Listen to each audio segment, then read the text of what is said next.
철학과 역사 2교시입니다. 반갑습니다. 이번에도 지금 온라인 수업으로 하고 있습니다. 이번 시간은 우리가 몰랐던 우리 이야기에 대해 배웁니다. 지난 시간에 오늘을 생각하는 우리 역사와 철학을 배웠는데요. 오늘부터는 조금 본격적으로 역사와 철학에 대해서 역사와 철학에 에서 우리가 몰랐던 우리 이야기라는 주제를 가지고 한번 여러분과 얘기해 보려고 합니다. 대체로 이제 역사학자가 이 천지창조 이야기를 했는데 사실은 이게 무슨 종교적인 이야기를 하려는 게 아니고요. 과연 천지창조가 우리 인류에게 무슨 의미가 있는 건가? 또 인간은 도대체 어디서 출발했는가? 그리고 그렇다면은 그런 인간들 속에서 인간의 형성 과정에서 우리 민족이라는 것도 어떻게 형성이 됐는가? 그리고 또 우리 민족이라는 거의 형성뿐만 아니라 우리 민족에 대한 이해 방식이 제대로 되어 있는가? 이런 거에 대해서 오늘은 이야기를 해보려고 해요. 자, 먼저 정말 한번 도입이니까 한번 생각해 봅시다. 우리는 같은 민족일까요? 아니면은 우리 같은 민족이 단일 민족 뭐 이런 거는 이제 여러분들 많은 사람들 많은 여러 곳에서 그죠 TV라든가 책이라든가 이런 거 통해서 이제는 더 이상 같은 민족이라는 표현들이 이것들이 상당히 이거는 제대로 된 인식이 아니다. 우리가 같은 인식, 같은 민족이라고 할 수 있을까라는 생각을 해보면 예를 들어서 중국에 나오는 우리 삼국 그 고구려 신라 백제 삼국에 그림을 그려놓은 게 있어요, 각각. 그려놓는데, 고구려하고 백제는 이게 조금, 비슷하게 그렸는데, 신라는 상당히 이국적으로 코가 이렇게 뾰족하고, 이렇게 돼 있어요. 그래서, 고구려나 발해는 또 얼굴이 이렇게 요즘처럼 퉁퉁하고, 이렇게, 몽골리안처럼 생겼던데, 꼭 신라는 전혀 좀 다른, 이렇게 뾰족한 유럽 형식의 뭐 얼굴을 하고 있어요. 그래서, 중국 사람이 본 것이 차이가 나서 그런 것인지 아니면은 실제로 종족상으로 차이가 있는 건지. 근데 그런 생각이 좀 들어요. 정말 이게 그렇다면은 고구려 신라 백제 이전에 처음에 출발했던 사람들의 모습은 어떤 건지 이런 것도 한번 고민이 돼야 되고요. 그다음에 민족이란 말이 그러면은 민족이라는 게 사실은 존재하지 않는다라는 이런 이야기인데요. 민족이 원초적으로 존재하지 않는다. 우리가 모여 살면서 동질성을 느끼게 된 것이지, 뭐가 맨 처음부터 뭔가가 있어가지고, 뭐 당군 할아버지가 있어가지고 거기서 한 자손이 내려온 거다. 이런 것들은 사실은 아니다라는 거죠. 그렇다면은, 왜 이렇게 우리는 하나다라는 어떤 민족이라는 이야기가 이렇게 오랫동안 사용되고 있었던지 이런 것도 한번 고민해 봐야 될 것 같아요. 이러면 어쩌면은 본래 민족이 있었던 것이 아니고, 본래 민족이라는 것이 아니고 민족은 만들어지는 것이다. 만들어진다. 이런 의미가 강하죠. 또 서구적인 경험과 우리 민족의 경험은 어떤 것이 다를까요? 서구에서는 이 우리 같이 이렇게 종족 개념이 아니죠. 하나의 어떤 어, 시장권이라는 것이 있고 이 시장권을 지켜내기 위해서 하나의 이런 새로운 이념으로서 민족이 나오는데 그래서 자기 시장을 지키는, 그래서 민족 경제를 지키기 위한 수단으로서의 민족주의가 나온 거죠. 그렇다면은 우리의 민족은 사실 서구의 그런 어떤 시장권이라는 개념, 그죠? 배타적인 이런 시장을 유지하고 보존하기 위한 수단이라는 측면, 이런 것과는 어떤 차이가 있을까? 이렇게 한번 고민이 되어 볼 수가 있겠습니다. 어쨌든 이런 이야기들을 쭉 이번 시간에는 이어나갈 거고요. 자, 우리 욕도 사실은 여기에 이게 한번 오늘날의 욕도 한번 우리가 한번 생각해 봐야 됩니다. 이렇게 한번 기분 전환하면서 이렇게 민족 이야기하면서 사실은 우리가 너무 이렇게 그 같은 민족이다라는 이런 것이 이제 강조되면서도 정작 우리 안에 있는 우리 안에 우리를 분리시키고 분열시키고 있는 요소들 이런 것들을 어디서 있을까? 우리가 민족이 하나라면은 정말 해서 우리 안에서 하나가 되게 하는 걸 방해하는 요소들이 뭔가를 한번 이 욕이라는 걸 통해서 한번 찾아보려고 이렇게 제시한 거예요. 그래서 우리가 이 개새끼라는 말을 쓰는 게 견자라는 거죠. 견자가 개새끼인데, 이게 뭐 학술 용어로는 뭐 개새끼가 개의 아들이죠. 그죠? 개의 자식인데, 개의 새끼를 말하는 건데, 고려시대 처음으로 이 말이 나와요. 어, 고려시대. 고려시대 이 개새끼라는 이 욕이 이렇게 나오게 된 것도 사실은 이게 뭐 기분 나쁘다 요즘처럼 뭐 친구한테 뭐 이 새끼 저 새끼 하는 이런 욕들이 사실은 이게 그냥 뭐 사람을 경멸해서 나온 거는 맞아요. 맞는데 이게 용도가 전혀 다르다는 겁니다. 그 뭐냐면은 고려시대에 최유라는 사람이 그 동령부를 이렇게 팔 때 충선왕이 충선왕 아시죠? 충선왕이 이 천하의 견자야 이런 말을 해요. 그래서 이 충선왕이 썼던 개새끼는 바로 말하면 이게 나라의 땅을 중국에다가 팔아먹었던 매국노를 이야기하는 겁니다. 그리고 일본의 나라를 판자 이런 자들도 그죠? 이런 나라들도 이런 견제라는 말을 옛날에 썼겠죠. 그리고 이런 우리가 습자라는 말도 있는데 이런 욕들도 사실은 어디서 나오느냐 하면은 옛날에는 우리나라 전통적인 결혼은 일부 일처제입니다. 일부 일처제. 일처제인데 결국은 돈 있는 사람들은 여러 번 결혼을 해서 첩을 거느리고 이렇게 본처 이외에도 여러 첩을 거느리고 여러 여자들을 이렇게 만나고 하지만은 가난한 사람들은 제대로 어, 한번 결혼도 제대로 못하는 이런 상황입니다. 그래서 정상적인 부부 관계에 의해서 이렇게 태어난 자식들은 금동이 은동이처럼 이쁘고 아름다운데 이렇게 귀족들이나 양반들의 자제들은 대부분 보면은 본처 대신에 첩을 얻어서 이렇게 살아나가는 거죠. 그러니까 그런 것을 볼 때 저런 습자들은 보면은 대부분 보면 이렇게 정상적인 결혼에 의해서 이루어지지 않은 관계들을 말하는 것이다. 그래서 이런 걸 볼 때 이런 것들이 사실은 우리나라 욕을 만들었는데 이 왜 민족하고 이야기가 되느냐 하면은 결국은 우리 안에 우리를 가장 병들게 하는 것들이 그죠? 차별이고 그죠? 차별. 이 차별이고 우리의 정체성들을 이렇게 부정을 하고 파괴하고 하는 요소들이 있다. 이게 뭐냐? 이게 차별이다. 그죠? 그래서 같은 민족이지만 사실은 왕족이 있고 귀족이 있고 그다음에 쌍놈이 있고 천족이 있다. 그러면 왕족이라든가 귀족은 자기들끼리만 결혼하잖아요. 그죠? 쌍놈은 쌍놈들끼리 결혼하고 친족은 천족은 천인끼리만 결혼하고 이래 되니까 이런 우리 안에 민족이라는 말이 너무나도 우스운 거죠. 그죠? 잘 먹는 사람은 영원히 잘 먹고 먹지 못하는 사람들은 영원히 가난하고 이런 구조들이 민족을 형성하는데 가장 차별적인 어려움을 줬던 것이 아닌가라는 겁니다. 그냥 본격적으로 우리 인류가 제가 왜 이걸 여러분들에게 보여주는지를 곰곰이 한번 생각해 볼 필요가 있겠죠. 호모 에렉투스와 호모 사피엔스가 우리의 뭡니까 인류의 형성에서 상당히 중요한 위치를 점하는 종족들인데 어쨌든 저희들은 호모 사피엔스의 후예들이라고 하지요.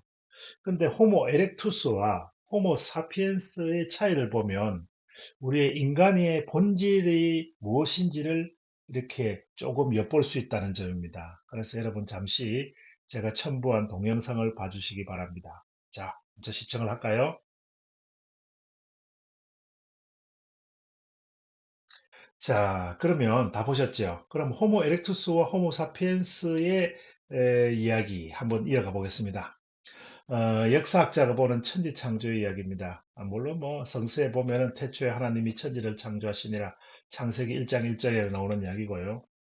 그래서 뭐 이건 창조론이다 뭐 이렇게 이야기를 하는데 저는 창조론이니 이렇게 이 진화론이니 이런 이야기를 하자는 게 아니라 이 여기에 담겨 있는 참된 의미가 뭘까라는 이야기입니다. 이게 역사학자가 태초에 하나님이 천지를 창조했다라는 것을 뭐 그날 흙으로 빚었니 뭐 세포를 그날 조성을 했니 또는 부처님도 그런 말 했잖아요. 부처님도 인연이 뭉쳐서 이렇게 우주가 만들어졌다 또는 생명이 만들어졌다. 생명은 곧 인연의 뭉침이다. 그래서 인연의 그 억급의 사슬을 풀어헤치고 대자연, 엔트로피 상태의 대자연으로 돌아가는 것이 진정한 해탈이고 열반이다. 이건데요.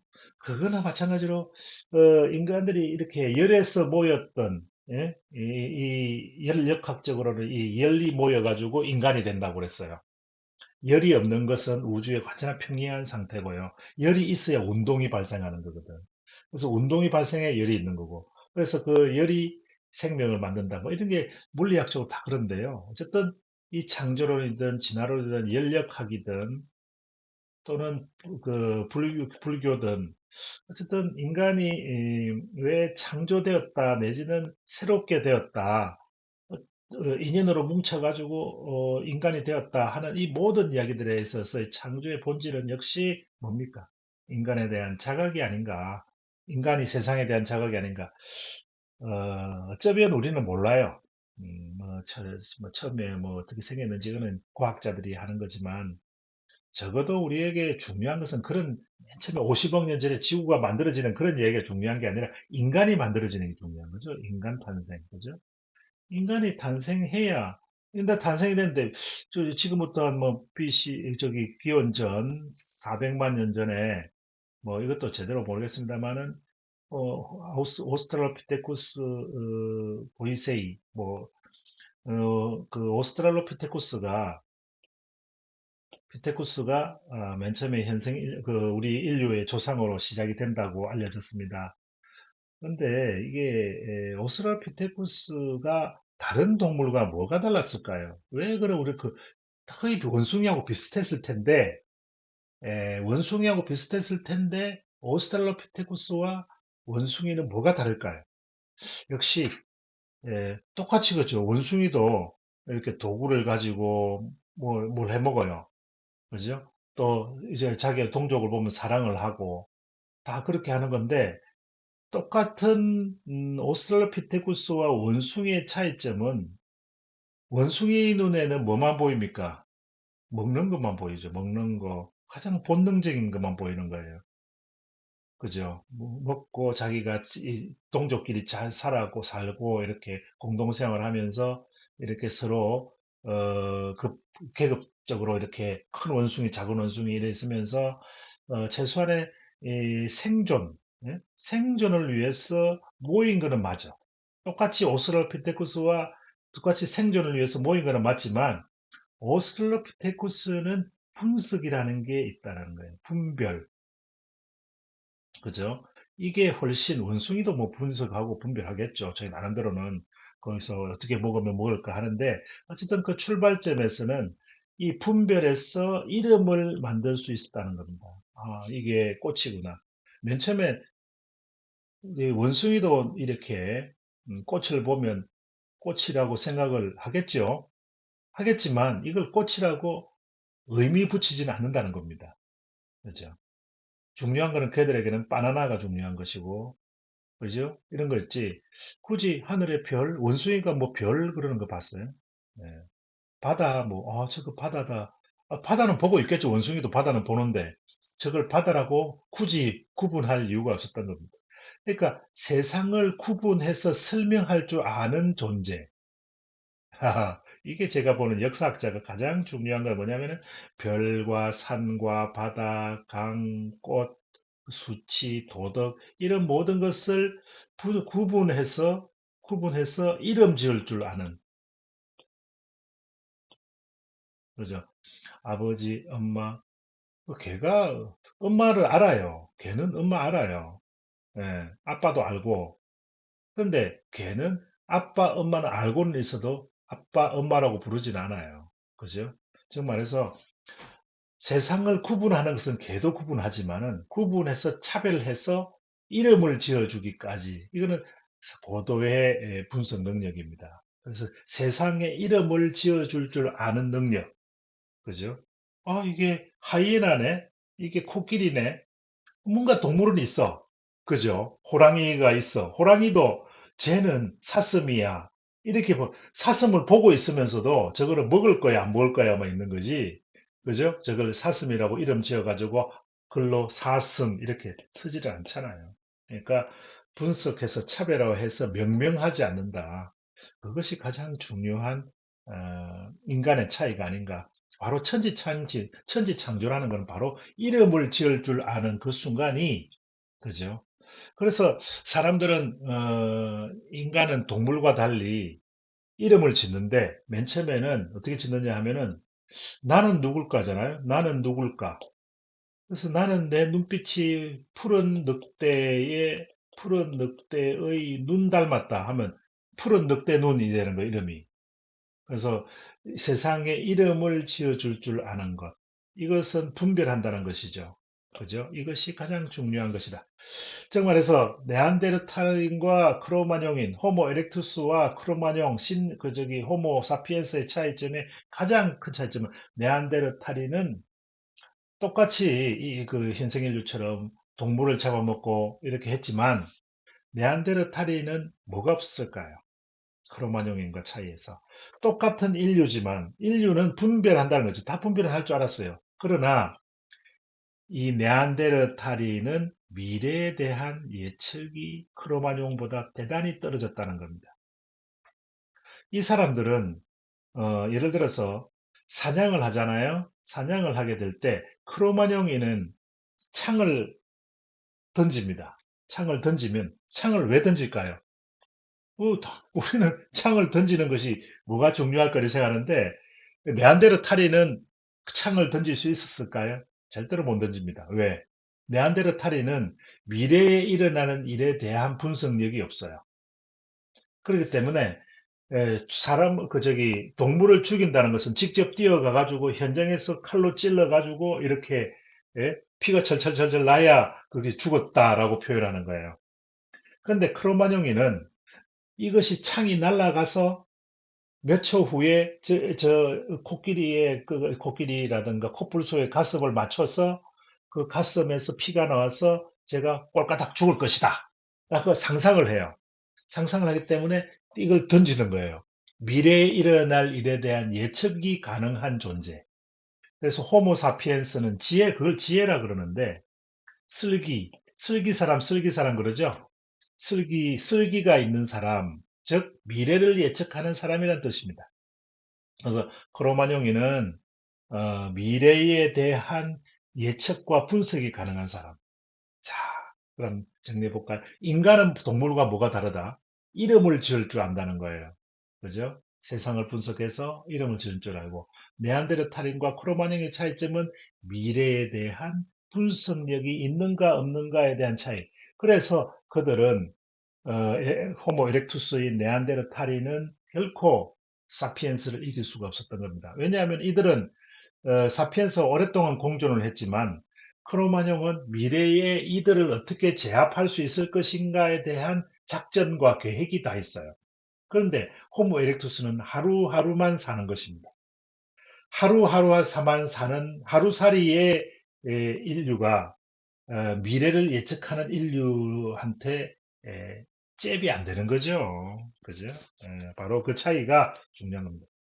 호모 하빌리스는 어떻게 탄생했을까요? 이렇게 되는데, 맨 처음에 제가 말씀드렸다시피, 어, 세상에 이름을 지어줄 줄 아는, 세상을 분별할 줄 아는 것이 인간의 출발이었다면, 이 분별하고 이름을 짓는 데까지가 오스트랄로피테쿠스라면, 이름을 짓고 이것을 활용을 시작하는 것이 호모 하빌리스의 역할입니다.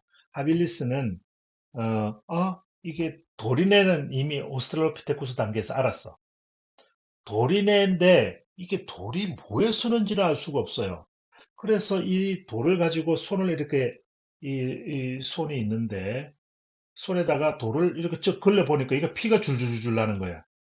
아, 이거 이상하다. 이게 왜 돌이 여기다가 손에다가 그으면은 피가 줄줄 날까? 그러면은 코끼리를 잡았을 때 이걸 가지고 그 돌칼로 이렇게 자르면 고기가 잘라지지 않을까? 바로 호모 하빌리스는 도구적 인간이죠. 도구적 인간. 그래서 아, 이 인간은 여러 가지 조건을 이렇게 인간은 역사성을 만들어 오는구나. 우리에게 오스트랄로피테쿠스가 주었던 가장 큰 전통은 바로 세상에 이름을 지어주는 것, 분별할 줄 아는 능력. 두 번째, 호모 하빌리스가 두 번째 단계에서 하는 것은 돌은 이렇게 쓰는구나. 열매는 이렇게 맺는구나. 이런 것을 이해하는 거고, 세 번째, 호모 에렉투스의 그것은 찌르고 찔러서 이것을 잡아서 구워서 먹을 수가 있구나. 그래서 지금까지 호모 에렉투스란 자체는 직립보행을 한다는 뜻이에요. 마침내 직립보행을 하고 그래서 보다 넓은 세상으로 이동이 가능해지는 이런 존재고요. 그러면서 불을 발견하게 되고 호모 에렉투스가 그런 특징이 있습니다. 자, 그렇다면 왜 모세는 하나님께 받은 십계명 이게 왜 뜬금없는 이야기냐고요? 그게 아니고요. 사실은 모세가 두 번 십계명을 받아요. 십계 알죠? 뭐 저기 내 이웃을 내 몸같이 사랑하라. 저는 인류의 모든 종교의 가장 공통된 계명이 바로 내 이웃을 내 몸같이 사랑하라. 이 이야기인데 어쨌든 십계명 나 이외에 신을 섬기지 말라 뭐 이런 이야기들 있잖아요. 그러니까 왜 모세는 천지창조 천지창조 자기가 이제 이 모세오경에다 씁니다만은 그래서 이 십계명판을 처음에는 가져왔는데 하나님이 직접 만들어줬어요. 만들어줬는데 오니까 막 사람들이 이상한 종교에 빠져가지고 미신을 믿고 별짓을 다 하더라 이거야. 그래서 그걸 막 떨어뜨려 깨버려요. 그리고 다시 올라가서 모세는 하나님이 주시는 계명을 이렇게 자기가 직접 적어요. 그게 지금 오늘날 알려진 십계입니다. 십계명입니다. 뭐 나 위에 신을 섬기지 말라 이런 겁니다. 그 결국은 뭘까요? 인간이 하늘이 주는 의미를 인간이 마침내 스스로 분별하고 분석하고 그걸 어디까지 도덕률까지 확립하 율법이라 그러죠. 율법까지 확립하면서 법치주의의 세상을 만들어냈던 그죠? 이런 인류 진화의 최종 단계가 법치잖아요, 일단은. 그죠? 그러니까 인류 진화라는 게 우리가 말하는 오늘날까지가 아니고 우리가 역사 시대를 만들어 나가는 출발점에 서게 될 때의 인간이죠. 그 전까지 선사시대 뭐 거의 뭐 동물들하고 거의 비슷하게 살았고 이랬을 텐데 역사 시대에 들어오면은 인간이 세상을 세계를 지배를 하잖아요. 일단 지구를 이런 단계에 들어섰을 때 인간은 이미 뭐가 돼 있다? 법치적인 인간, 도덕률적인 인간, 그죠? 스스로 규제할 줄 아는 인간, 스스로 공통된 기호를 가지고 사람들에게 감나라, 대추나라, 뭐 하라, 이거 하라, 저거 하라라는 법을 스스로 만들 줄 아는 이런 존재. 이것이 바로 인간이죠. 자, 그런 면에서 보면 천지창조는 인간의 발달사입니다. 이걸 뭐 창조니 진화니 이런 논쟁은요. 이건 역사학자들한테 되게 웃기는 이야기예요. 뭐냐면은 창조든 진화든 인간에게 모여서 우리의 하나의 피가 오늘날의 피가 이루어지는 거예요. 역사는 끊임없는 축적이거든요. 그걸 진화라고 이야기하기보다는 어떻게 보면은 진화적 요소, 창조적 요소가 다 결합이 돼가지고 인간이 한 단계 한 단계 한 단계 한 단계 이렇게 많은 것을 축적해냈던 겁니다. 그래서 오스트랄로피테쿠스의 그 수많은 몇십만 년, 몇백만 년을 살면서 고민해가 이루었던 문명 있잖아요. 그 문명도 우리 몸속에 있고 호모 에렉투스가 만들었던 그 불의 운명이라든가 이 직립보행이라든가 이런 거 다 우리 몸에 있고 이런 것들이 다 축적이 되는 거지. 역사는 축적이지 하루아침에 진화한다든가 하루아침에 창조된다든가 이렇게 바라보는 것은 상당히 단견이다. 옳지 않은 생각이 나는 겁니다. 그래서 종교라는 게 왜 이 종교를 얘기를 하냐면 이 상당히 이 철학과 역사에서 중요한 개념이죠. 종교가 이게 지금 갑자기 지금 뭐 천지창조 얘기다 종교하는 거 기독교 이거 아닙니다. 기독교 얘기하자는 게 아니라 지금 종교라는 것이 무엇 때문에 있는가 역사적 의미를 따지는 거예요. 종교적 신념의 출발점은 공포였어요. 그죠? 공포. 알 수 없어. 무지와 공포잖아요. 그래서 번개가 뻥 쳐요. 그런데 번개 자체가 무서웠을까요? 여러분들, 뭐가 진짜 공포일까요? 그래서, 여름에, 이렇게 그 가을에 이슬이 내려요. 겨울에 눈이 많이 와요. 여름에 홍수라든가 이렇게 장마비가 많이 와요. 여러분들, 이 장마비 많이 온다 해서 공포에 젖어가지고 막 학교도 안 가고 이럽니까? 이슬이 내린다고 뭐 이럽니까? 사실은 이렇게 이슬이든 눈이 내리든 비가 내리든 지금은 우리는 아무런 두려움이 없어요. 그냥 불편하죠. 우산 쓰고 가야 된다 이런 건데 사실은 무서운 게 뭘까요? 번개가 빠방 치면 사실 좀 무섭죠. 그건 잠시입니다. 번개 치는데 번개가 한번 빵 쳤는데 그거 놀래가지고 일주일 동안 학교 안 가는 사람이 있나요? 그런 사람 없잖아요. 잠시 놀래죠. 깜짝 놀라는 거죠. 우리가 뒤에서 하면은 놀래잖아요. 그러니까 무섭다, 공포스럽다 이거는 어쩌면은 호랑이가 하는 게 이게 무서운 건가요? 예. 그거는 뭐 저 멀리 있으면 안 무서워요. 바로 내 옆에 있으면 무섭지. 근데 진정 무서운 것은 뭐냐면은 장마가 우리 같은 경우는 겨울에 오고, 그죠? 그죠? 여름에 서리가 내리고, 가을에 꽃이 피고, 뭐 이런 거 있잖아요. 가을에 낙엽이 지는 게 아니라 꽃이 피고 뭐 이러는 거. 그 다음에 저 있어야 될 자리에 없는 거야. 여름에 따뜻해야 되는데 여름에 영하 20도야. 물론 뭐 저 남반구는 좀 반대로 생각하겠죠. 늘 우리가 살아왔던 우리 북반구 한반도의 삶 속에서 우리가 뭐 또 시베리아 가가지고 뭐 달라지는 환경에 대해서는 또 적응을 하겠지만 우리나라에서 갑자기 여름에 영하 20도 되면 돌아버리죠. 그러니까 제일 무서운 것은 늘 일상적이고 늘 있던 것, 항상적인 것이 교란이 될 때가 제일 공포스러운 거예요. 무슨 말인지 알겠어요? 그러니까 장마가 갑자기 겨울에 온다. 아, 돌아버리죠, 이거. 그 다음에 여름에 영하 20도가 된다. 이거 이상하잖아요. 개나리가 가을에 핀다. 이거 이상하잖아. 이거 지구가 뭔가 안에서 고장이 났든지, 무슨 수가 나서 그렇지. 이게 지금, 정상적인 지구라면, 그래서 아마 특히, 그죠? 우리가 일상적으로 느끼고 있던 이런 것들이 없을 때, 그죠? 가을에 곡식이 피어야 되는데, 가을에 곡식이 나고 추수를 해야 되는데, 갑자기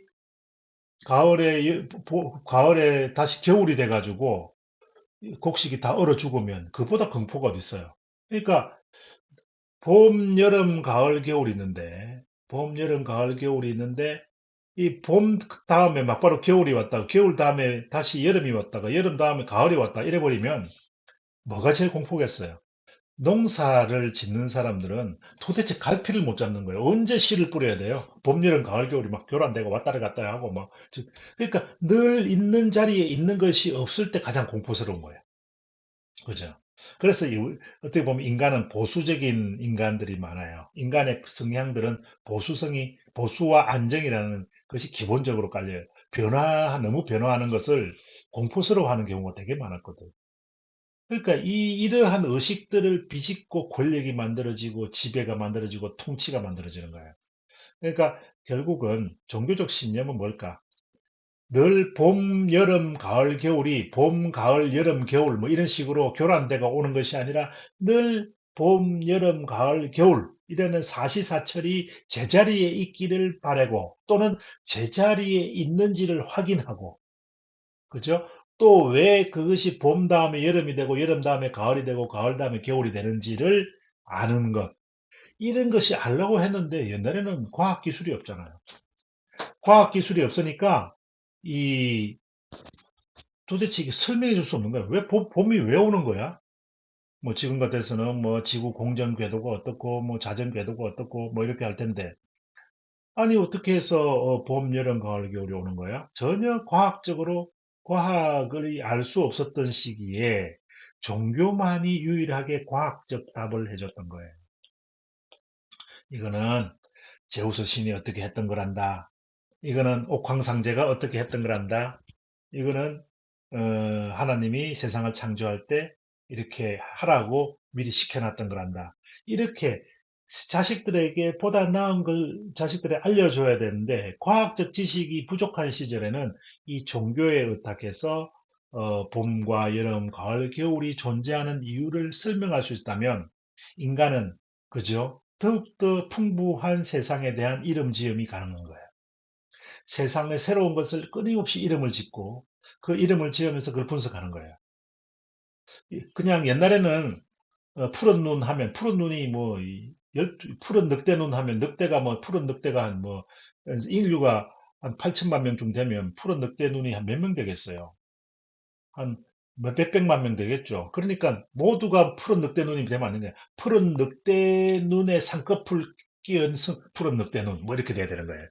보다 구체적으로 구분해야 돼요. 늑대눈 푸른 늑대눈 중에서도 쌍꺼풀이 있는 늑대눈 아니면은 그 쌍꺼풀 없는 푸른 늑대눈 또 내려주면 쌍꺼풀 없지만은 눈이 큰 푸른 늑대눈 쌍꺼풀은 있지만 눈이 작은 푸른 늑대눈 뭐 이런 식으로 끊임없이 세상을 구분해주고 설명을 해줘야 되는데 인간은 그렇게 설명할 수 있는 능력이 안 됐어요.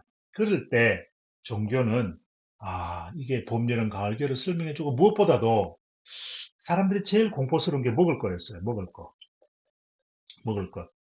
먹는 것, 그죠? 먹는 것이 제일 중요했죠. 그래서 돼지, 소, 말, 토끼, 예? 코뿌라, 이거 이 뱀이죠, 뱀. 자, 이런 걸 먹었는데 우리가 여기서 제일 무시무시하게 생각하는 것은 코브라죠. 예? 뱀. 왜 그럴까요? 돼지, 소, 말, 토끼는 인간과 유대가 강해요. 그죠? 그래서 돼지도 잡아먹고 소도 잡아먹고 말도 잡아먹고 닭도 잡아먹고 토끼도 잡아먹고 했는데 이 코브라는 한 번 사람이 코브라를 잡아먹었더니 어떤 일이 발생했어요. 코브라 독에 올라가지고 사람이 죽었어. 그러니까 이것은 먹어야 되는 것과 먹지 말아야 될 것이 구분이 돼야 되는데 아무도 설명해 주는 데가 없어. 왜 그, 그 선생님 코브라를 먹으면은 왜 뱀을 먹으면은 죽나요? 아무도 설명해 줄 수 없었어요. 그랬을 때 설명해 주는 것이 종교였다는 겁니다. 이것은 하나님이 이거는 먹으라 했던 거고 이거는 먹으라 하지 않기 때문에 먹으라 하고자 않는 것은 독이 없는 것이고 먹으라 한 것은 반드시 먹지 마라 한 것은 반드시 먹으면 탈이 나는 것이다. 이건 왜 그런 거예요 하면 이거 뭐 요즘 같았으면 무슨 독신이 뭐 들어가 가지고 할 텐데 옛날에는 그것은 다 하나님한테 죄를 짓고 그 안에 사탄이 들어가 가지고 그래 된 거다. 뭐 이렇게 되는 거예요. 그러니까 결국은 먹고 살기 위한 분별의 욕구가 종교를 만든 거야. 예, 그죠? 역사적으로 보면 이렇답니다. 신학적으로는 전혀 달라요. 왜냐하면은 역사라는 것은 역사와 신학을 잘 구분할 줄 알아야 되는데 역사는 인간의 입장에서 세상을 보는 게 역사예요. 그러니까 인간의 눈에 부처님이 보이고 하나님이 보이고 그 다음에 예수님이 보이고 그 다음에 그 아브라함이 보이고 뭐 또 그 다음에 마호메트가 보이고 스가모니가 보이고 하는 이 모든 인간이 보는 눈은 역사예요. 대신에 하나님이 인간을 보는 것은 신학이에요. 그러니까 우리는 신학을 하는 게 아니라 역사를 하는 겁니다. 역사는 사람을 중심으로 해서 우주를 보고 천문을 보고 그러면은 어, 사람이 부처님을 생각하는 것은 역사입니다. 대신에 반대로 불교 부처님이 인간을 생각하는 것은 이거는 역사가 아니고 신학입니다. 알겠습니까? 그래서 우리는 뭘 한다? 인간의 눈으로 세상을 보고 우주를 보고 정신세계를 보는 것을 역사라고 한다는 겁니다. 그래서 성과속 되는 것과 안 되는 거죠. 먹을 것과 안 되는 것, 안 먹으면 안 되는 것 이것을 구분할 줄 아는 것이 종교라는 거예요. 바로 결국은 인간의 존재는 종교와 깊은 관련을 맺을 수밖에 없는 이유는 바로 종교는 분별하는 데 있어서의 이보다 더 소중한 것이 없어요. 전근대사회에서. 종교적으로 먹지 마라 하면은 이거는 하나님의 노여움이다 부처님의 노여움이다 생각하기 때문에 먹질 않았던 거예요. 바로 인간들에게 질서정연한 그리고 이 보다 더 인간적으로 공동체를 안정적으로 생존하기 위해서 해야 될 일과 안 해야 될, 먹을 것과 안 해야 될 것. 이것을 정확하게 구분해 주는 것이 종교의 역사적 의미예요. 그런데 요즘의 종교는 어떻습니까? 해서는 안 될 일을 하면서도 뻔뻔하게 종교 임내하고 하는 이런 것이 얼마나 많습니까? 자, 그렇다면은 종교가 과학이다. 과학과 종교는 어떻게 보면 한 몸이었어요. 그래서 종교가 과학이 없던 시절에 종교가 모든 분별과 차별, 구분과 차별의 근본이었다면 이제 점점점 인간의 지성이 발전하죠. 그래서 과학이 종교의 일부가 가지고 있던 잘못된 점을 해결해내고 하면서 종교와 과학은 또 다르게 인간을 구분하는 인간들의 분별력을 키워주는 또 다른 수단으로서 과학이라는 것이 나오게 된 것이고, 오늘날에는 과학이 상당 부분 종교보다 더 많은 부분에서 세상을 구분하고 분별해주는 이런 것들을 하고 있습니다. 그래서 종교는 사회 구성의 원리이자 과학을 대신한 분 원리다 하는 것 다시 한번 말씀드리면, 나는 달리고 싶어요. 잘 달리고 싶은 거야. 그래서 토테미즘이 나온 거예요. 토끼를 숭상하는 게 아니고 토끼의 뭐를 숭상하는 거야? 토끼가 잘 달리는 거, 그걸 숭상하는 거예요. 그래서 토끼 토템 있잖아요. 토테미즘. 동물들을 뭐 이렇게 에, 이게 숭배한 그래서 토테미즘을 동물 숭배라고 보면 안 돼요. 이게 아니고 동물의 능력을 숭배하는 거야. 그러니까 호랑이한테는 호랑이는 호랑이 토템족도 호랑이를 잡아먹어요. 이해 안 되시죠? 그러니까 호랑이 토템족도 호랑이를 잡아먹지만 왜 자기들은 호랑이를 존중하는 그런 호랑이 토템을 가지고 있냐면은 호랑이가 용맹하잖아요. 그 용맹을 배우고 나도 그래서 호랑이를 잡아먹으면 나도 호랑이처럼 용맹해진다고 생각하는 것이 곰 토템이 될 수가 있어요. 물론 그 반대도 될 수 있어요. 호랑이에 숭배하기 때문에 호랑이를 절대로 잡아먹으면 안 된다라고 생각하는 호랑이 토템족도 있어요. 소 토템도 있어요, 소. 그죠? 힌두교가 그렇잖아요. 힌두교는 소를 절대로 잡아먹으면 안 돼. 그죠? 그는 반대로 아프리카 어떤 종족은 호랑이 종족인데도 호랑이를 잡아먹는 거예요. 왜? 호랑이를 먹으면 먹을수록 나도 호랑이처럼 용감해진다고 생각하는 거예요. 그러니까 잡아먹고 안 잡아먹고는 곰 토템하고 상관이 없고, 따라서 동물 숭배가 아니죠. 그러니까 호랑이 토템을 하더라도 호랑이를 잡아먹을 수 있는 거예요. 자, 바로 토템은 동심에 대한 면밀한 관찰을 통해서 분류 방식을 짜고 알 수 없는 무질서한 세상과 사물을 지성에 이야기하고자 하는 인간 노력이 것이다. 토테미즘 결국은 뭐예요? 나는 달리고 싶다. 나는 용감하고 싶다. 나는 뭔가 하고 싶다라는 인간의 욕망을 투영해 주는 것이고, 그러면서도 토템은 또 뭐예요? 이 호랑이 종족들은 이러이런 일을 갖다가 한다. 그죠? 이런 해서는 일과 해서는 되는 일과 해서 안 되는 일들을 구분해 가지고, 토템에서는 호랑이 옆에 가지 마라. 호랑이 옆에 5m 이상 접근하지 말라. 호랑이 고기를 먹을 때는 9월달 이후에는 먹지 말라. 뭐 이런 게 계속 나오는 거예요. 그래서 이 공동체의 규율이 만들어지는 거예요. 이게 법이죠. 나중에 율법이 되고 우리나라에서는 율령이 되는 거죠. 그래서 율령 체제가 만들어지는 거고, 이 토테미즘의 성과 속을 구분하는 것, 해서는 되는 것과 안 되는 것과 구분하는 것, 먹어야 될 것과 안 먹어야 될 것 구분하는 것, 이것들을 법전으로 정리하는 것이 바로 함무라비 법전이고 율법이고 율령이 됐던 것입니다. 이해가 되죠? 토테미즘에서 우리는 동물 숭배가 아니라는 거죠. 그래서 천지창조는 결국 뭐냐면은 뭐 맨 처음에 뭐 DNA가 어떻게 됐다 뭐 이런 거는 그거는 뭐 저기 생물학자나 이렇게 물리학자가 알아서 하시고, 우리는 뭐냐면은 천지창조의 의미는 인간 사회의 도덕적 그 요구, 질서 이런 것들에 대한 그것이 제일 중요하다. 그것에 대한 질서라는 거, 이게 참 중요한 질서, 그죠? 이거 율법이죠, 율법. 그리고 자연을 질서 있게 분별하는 거, 분별하고 해석하고, 그죠? 이름 짓는 거, 이런 것들이 중요하다. 종교적 신념의 출발, 신과는 상관이 없는 거예요. 그러니까. 그죠? 종교적 신념의 출발점은 알 수 없는 공포. 봄, 여름, 가을, 겨울이 혹시나 봄, 가을, 여름, 겨울이 될지 않을까 하는 공포. 이런 공포에서 해방되고 가지런한 세상을 가지런하게 정리정돈해서 A, B, C, D 1, 2, 3, 4로 구분해서 보려는 이 노력을 시작하는 것. 이런 것들이 종교의 출발점이지 무슨 하나님이 있어가지고 석가모니가 있어가지고 이런 것들은 나중에 어, 그 목적이 전혀 달라졌을 때 공동체가 일정하게 하나의 율법 체제가 만들어지고 나서 그 율법 체제가 가져다 주는 공포들 있잖아요.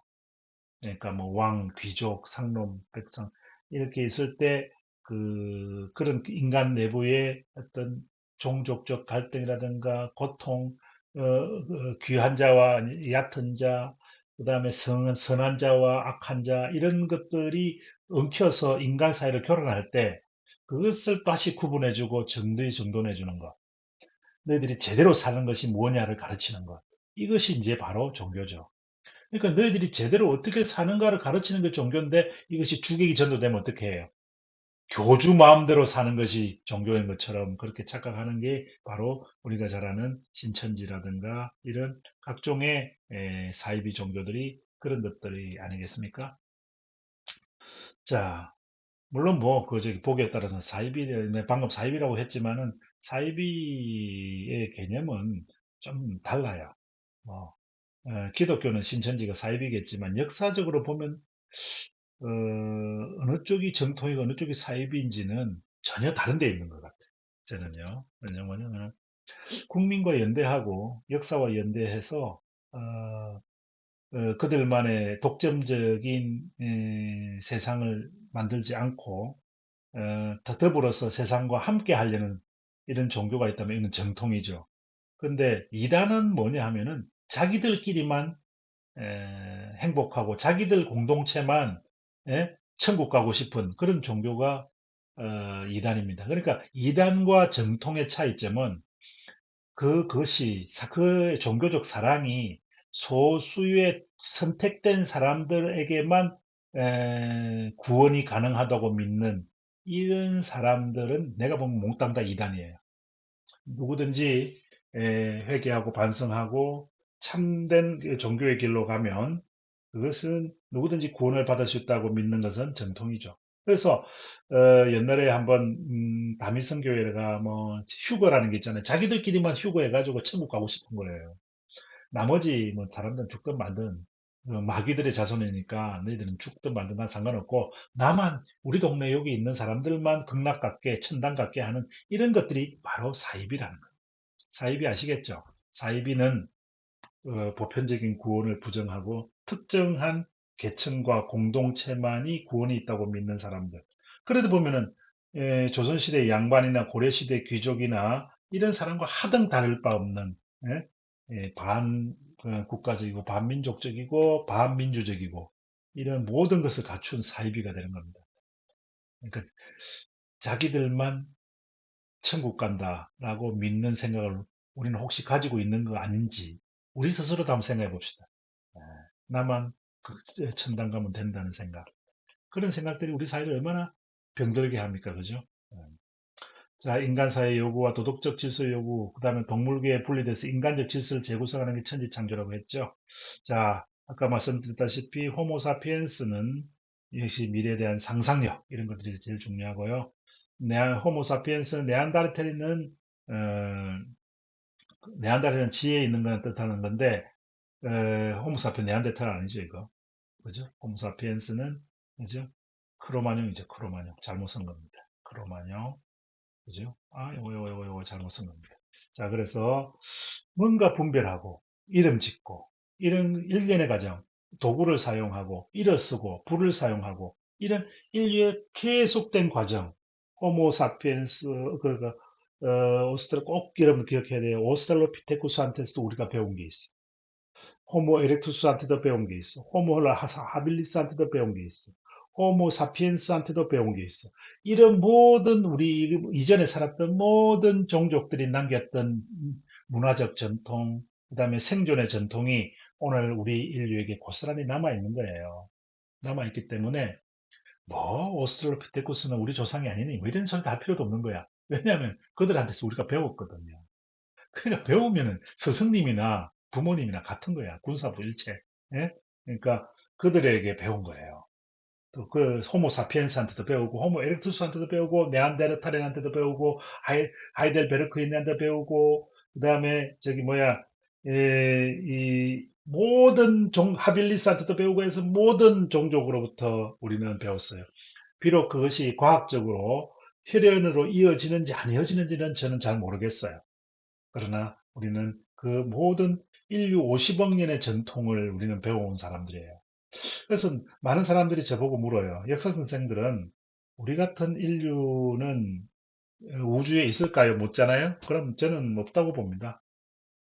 저는 없다고 봐요. 왜냐하면 맨 처음에 창조는 뭐 하늘이 했든 누가 했든 간에 오늘날의 인간이 되기 위해서는 지구하고 똑같은 경험을 해와야 돼.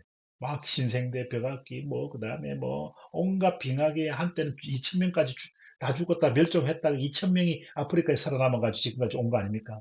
그러니까 거의 완전히 멸종해가지고 공룡처럼 됐다가 2,000명이 겨우 살아남아가지고 다시 오고, 아니, 이 수많은 50억 년의 우여곡절이 오늘날의 인간을 만든 거예요.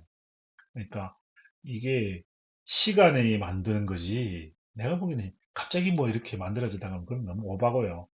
50억 년 동안 끊임없이 인간의 경험들이, 그죠? 지구의 경험들이 만들어낸 존재. 이것이 바로, 어, 천지창조의 모습 아닌가 하는 겁니다. 잠시 쉬었다가, 우리 민족에 대한 이야기를 이어가도록 하겠습니다.